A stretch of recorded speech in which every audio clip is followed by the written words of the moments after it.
हाय नमस्कार दोस्तों, स्वागत करता हूँ एक नई वीडियो के साथ। चलिए बात करते हैं उन स्टॉक्स की जिनमें आज एक अच्छी खासी तेजी यहाँ पर देखने को मिलेगी।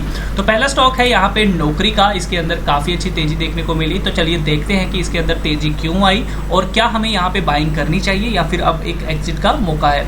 तो दोस्तों यहाँ पे मैं इसकी न्यूज़ देख रहा था यहाँ पर, तो मुझे कोई भी न्यूज़ जो है मनी कंट्रोल के ऊपर यहाँ पे इसके अंदर कोई भी देखने को नहीं मिली है, लेकिन फिर भी ये स्टॉक ने एक अच्छी तेजी यहाँ पे दिखाई है। तो चलिए समझते हैं कि इसके अंदर क्या करना है। सबसे पहले ध्यान रखिए कि स्टॉक ने एक अच्छी ब्रेकआउट दिया है जो कि 4061 के करीब यहाँ पर बन के निकल कर आ रहा था। अब अगर किसी के पास भी ये स्टॉक है तो वो 4061 का एक स्टॉप लॉस लेके इस स्टॉक को अगर रैली में पार्टिसिपेट करना चाहता है तो 4282 तक के टारगेट के लिए जा सकता है।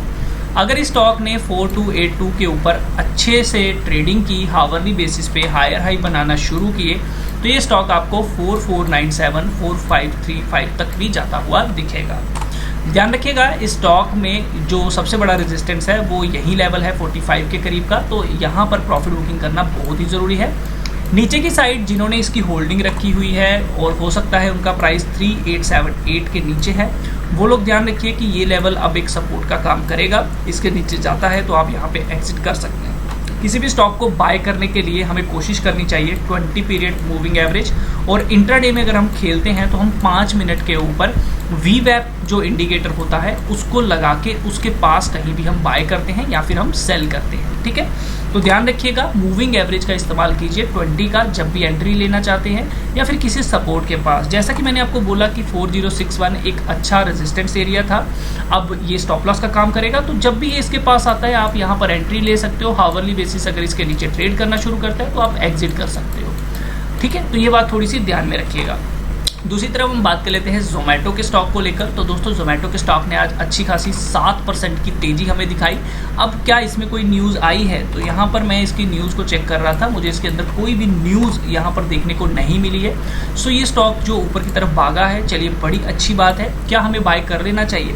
ध्यान रखिए स्टॉक में 77 से लेके 82 के बीच में एक अच्छा खासा रेजिस्टेंस जोन है जो कि इसको पार नहीं जाने देगा। इसके पार जाकर अगर ये अच्छे से ट्रेड करता है तब हम कहेंगे हाँ जोमेटो में अब बाइंग करनी चाहिए, लेकिन तब भी हमें नया एनालिसिस करना होगा। ये नहीं है कि इसके पार निकला तो हम बाय करेंगे, नहीं, हमें इसके अंदर अगर बाइंग करनी है तो बाय ऑन डिप करनी चाहिए। इसके अंदर एक अच्छा लेवल रहेगा 65 से 60 का। जो लोग स्विंग ट्रेड करते हैं, शॉर्ट टर्म ट्रेड करते हैं, वो लोग इसको 65 से 60 के बीच में अगर बाय करते हैं तो ये काफ़ी एक अच्छी रेंज है। स्टॉप लॉस आपका रहेगा मैक्सिमम 56 रुपीज़ का। दूसरी तरफ बात कर लेते हैं ONGC स्टॉक की। इसने भी अच्छी खासी तेजी दी है और इसने एक ब्रेकआउट भी दिया है। तो ध्यान रखिएगा इसके अंदर 153, 156 एक अच्छे रेजिस्टेंस के एरिया है। अभी कुछ दिनों में हो सकता है कि ये आपको 153, 156 तक चला जाए, लेकिन इसमें लालच नहीं करना है, कोई बाइंग नहीं करनी है। हमें वेट करना है 158 का। अगर ये 158 के ऊपर हावरली बेसिस पे क्लोज देता है एंड उसके ऊपर हाई बनाना शुरू कर देता है, मतलब इसने candle close the, after that इसने हाई बनाया, तो हम उस सिनेरियो में इसको बाय कर सकते हैं। स्टॉप लॉस अपना 158 का ही हम रखेंगे। नीचे की तरफ रिवर्स होता है हम एग्जिट कर जाएंगे, कोई दिक्कत नहीं है। दोबारा अगर ये ऊपर अच्छे से ट्रेड करना शुरू करता है हम दोबारा एंट्री ले लेंगे, कोई दिक्कत नहीं। ठीक है, तो ये बात थोड़ी सी ध्यान रखिएगा। 158 के ऊपर निकलता है तो डेफिनेटली आपको कुछ अच्छे टारगेट्स दे सकता है, जैसे कि 163, 167.85 तक के। नीचे की तरफ जिन्होंने लिया हुआ है, जो पहले से लेके बैठे हैं, वो 148.50 का एक अच्छा स्टॉप लॉस है। अगर इसके नीचे अच्छे से ट्रेड करता है, क्लोजिंग देता है, तो आप यहाँ पे अपनी पोजीशन को एग्जिट कर सकते हो। PL की बात करते हैं तो PEL में आज क्या हुआ है, पिरामल एंटरप्राइजेस की अगर हम बात करें तो यहाँ पे मैंने इसकी न्यूज़ को देखने की कोशिश की। तो दोस्तों यहाँ पे कोई भी न्यूज़ जो है जो इसके अंदर है वो देखने को नहीं मिल रही है मुझे इसके अंदर। तो चलिए इसके अंदर भी हम बात कर लेते हैं कि आखिर इसके अंदर क्यों इतनी तेज़ी जो है वो आज हमें देखने को मिल रही है। चलिए समझते हैं इस चीज़ को। दोस्तों इसके पहले मैंने ONGC की बात नहीं की। ONGC के ऊपर बता दूं कि इसके रिजल्ट जो हैं वो घोषित हुए हैं। ध्यान रखिएगा इसमें रिजल्ट की वजह से जो है वो तेज़ी आई है, तो ये बात थोड़ी सी आपको पता होनी चाहिए। अब बात कर लेते हैं हम लास्ट पिरामल एंटरप्राइजेस की। तो इसके अंदर कोई न्यूज़ तो नहीं आई है, तो क्या हमें इस स्टॉक को बाय कर लेना चाहिए? दोस्तों आप ध्यान से देखोगे कि ये स्टॉक ने एक ब्रेकआउट देने की यहाँ पे कोशिश की है। तो कल अगर आज के हाई के ऊपर 5-10 मिनट ट्रेड करता है तो हम बाय कर सकते हैं, लेकिन बाय डायरेक्टली नहीं किया जाता। बाय किया जाता है जब ये वीवैप के पास आएगा।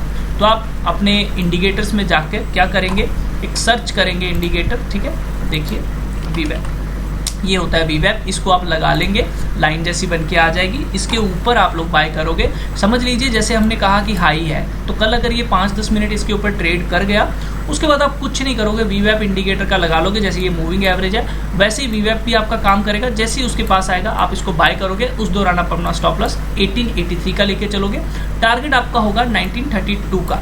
याद रखिएगा ये स्टॉक अगर 1950 के ऊपर हावरली बेसिस पे अच्छे से ट्रेड कर गया, हायर हाई बनाना शुरू कर गया, तो आपको 1988 के टारगेट आते हुए बिल्कुल भी टाइम नहीं लगेगा। करना कुछ नहीं है, अगर आप बिल्कुल सेफ बेट खेलना चाहते हैं तो कुछ नहीं करना है, आपको 1950 के ऊपर इसको ट्रेड करने देना है, ट्रेड करते हुए ऊपर जाने देना है। दोबारा जब भी जिस दिन भी ये इस लेवल के पास आएगा आप इसको बाय कीजिए, आपको ये वहाँ से भी एक मूवमेंट दे देगा। दोस्तों मार्केट में ना पैसा कमाने के लिए पेशेंस की ज़रूरत पड़ती है।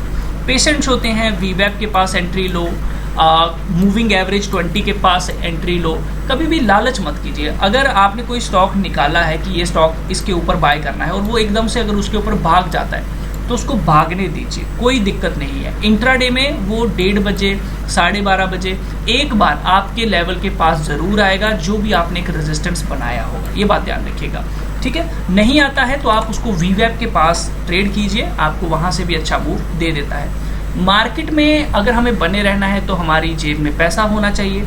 जेब में पैसा तभी होगा जब हम अपनी मनी मैनेजमेंट करके चलेंगे। अगर हम ये सोच के चलते हैं कि आज मुझे 100 का ही लॉस लेना है, तो दोस्त हम 100 का ही लेंगे, इससे ज़्यादा नहीं लेंगे।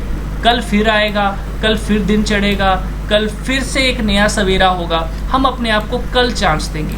हो सकता है आज आपका दिन अच्छा ना हो सकता है आज आपकी किस्मत अच्छी ना हो, लेकिन कल तो ऐसा नहीं होगा ना, परसों तो ऐसा नहीं होगा। इसीलिए अपने आप को कल के ऊपर भी टालना सीखिए, ये बात ध्यान रखिए। मार्केट में काम करना है तो अपने आप को शिफ्टिंग करना सीखिए। इमोशनली स्टॉक के साथ नहीं चलना है कि ये ऊपर जाना है तो ऊपर ही जाना है, नहीं।